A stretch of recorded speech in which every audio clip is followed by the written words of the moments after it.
I live in a two-bedroom condo with my girlfriend and a roommate. For a while, we had downstairs neighbors, a couple and their roommate. We would often hear the couple arguing while we sat on our porch. Things were ugly. Eventually, their roommate, a regular guy who seemed tired of the constant drama, moved out. Shortly after, the couple split up, and the wife left the man to deal with rent on his own. Within a month, we noticed an eviction notice on his door. One evening, as I returned home from work, I saw him, Aaron, loading his belongings into a truck.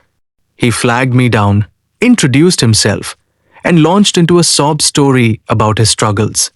He begged to crash on our couch, claiming he had nowhere else to go. I told him I'd consult with my girlfriend and our roommate. While neither of them felt comfortable with the idea, it was December, and we couldn't bear the thought of him freezing in his car alone on Christmas. The decision was sealed when we saw him crying through the window.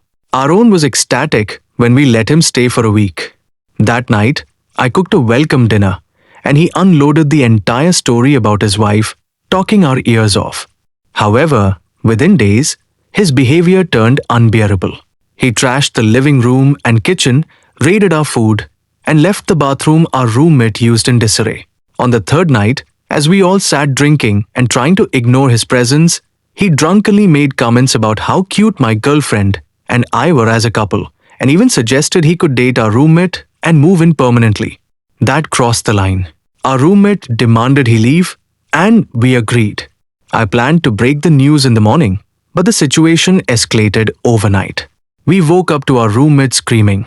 Rushing to her room, we found Aaron standing inside, claiming he was letting her cat out. She snapped a photo of him in her doorway. His silhouette was chilling. We kicked him out immediately, despite his protests, and I personally ensured he left in his truck. The days after his departure were strange. Messes kept appearing in the apartment, food went missing, and I often heard noises in the ceiling when I was alone. My girlfriend and roommate didn't believe me, as we weren't aware of any attic access. Then, on Christmas morning, the bathroom began to smell like stale urine. I couldn't find the source until I noticed a stain on the ceiling.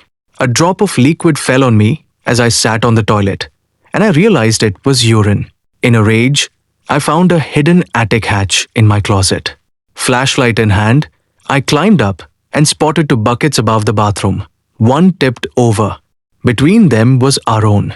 Pale, thin, and greasy, he begged to stay. I screamed at him to leave, rushed down the ladder, and called the police.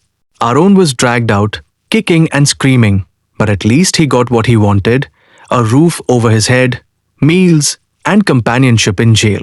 The incident left us shaken.